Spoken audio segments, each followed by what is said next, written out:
Après vous avoir énuméré la liste des partants précédemment pour Sestrade Bianche, nous allons maintenant passer aux favoris.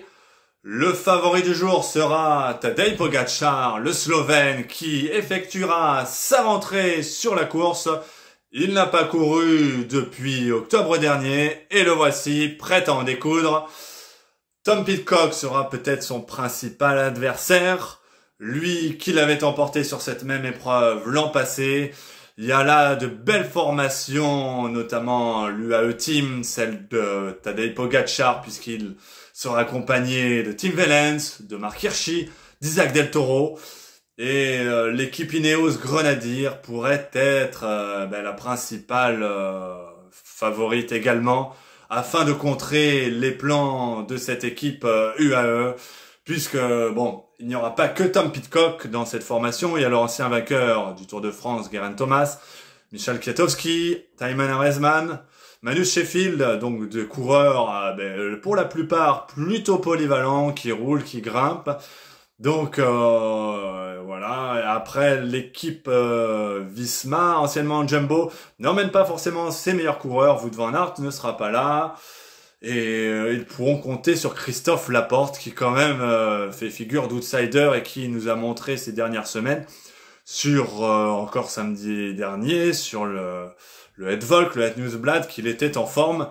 Il sera lui accompagné de l'ancien vainqueur de la Vuelta 2023, Sepp Kuss.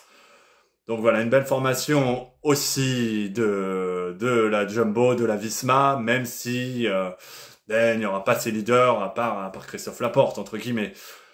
Les équipes françaises seront-elles bien représentées puisque la Groupama FDJ vient avec le deuxième de l'an passé, Valentin Madouas, et vient surtout avec ces jeunes qui marchent fort, dont Lenny Martinez, qui a déjà remporté plusieurs courses en ce début de saison. Il vient de remporter le trophée Oleguelia.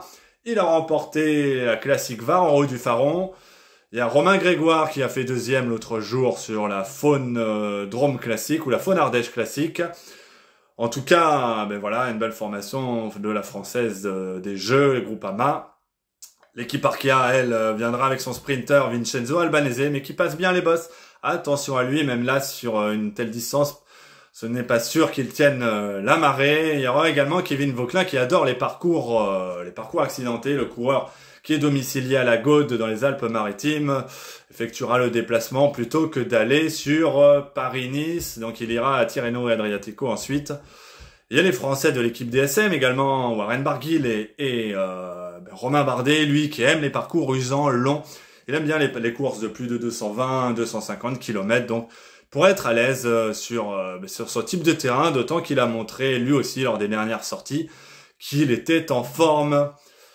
Côté français, qui c'est qu'on a oublié encore? Il y a Guillaume Martin de l'équipe Cofidis. Guillaume Martin qui sera là aussi, même si c'est un grimpeur.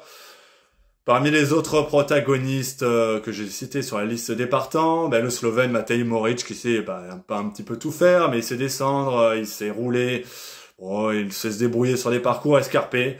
Donc lui aussi fera figure de principal outsider. Et pour terminer, on va évoquer quand même les jeunes Belges, les jeunes Lennart Van Envelt qui s'est imposé, pas la surprise générale parce que c'est quand même un excellent grimpeur. Il nous avait montré sur le challenge de Majorque qu'il était fort, compris l'année dernière. Mais sur l'UAE Tour qu'il a remporté haut la main en gagnant la dernière étape au Jabel Afit. Il faudra compter sur lui cette saison. Donc il y aura également Maxime Van Gils qui vient de purger une petite suspension. Et il sera là, lui, présent également. Donc la Lotto destinée, même s'il n'y a pas Arnaud Delis, qui lui est sur les classiques flandriennes la plupart du temps. Bien, en tout cas, les Belges seront eux aussi bien composés. J'ai oublié quand même quelqu'un, j'ai oublié la formation de Patrick Lefevere, la formation belge Soudal Quickstep. Elle qui sera emmenée par Julian Alaphilippe. On va voir si Julian arrive à se dépêtrer en ce moment et arrive à mieux faire que ce qu'il a entrepris dernièrement, puisqu'on attend quand même beaucoup de lui, notamment son patron, qui n'arrête pas de lui mettre la pression. On va voir s'il rebondit, Julien. Et il sera accompagné d'Antoine Huby et surtout Paul Magnier, vainqueur à 2 reprises, il me semble, en ce début de saison. Voilà pour les principaux protagonistes. Rendez-vous demain pour la course. Au revoir, messieurs.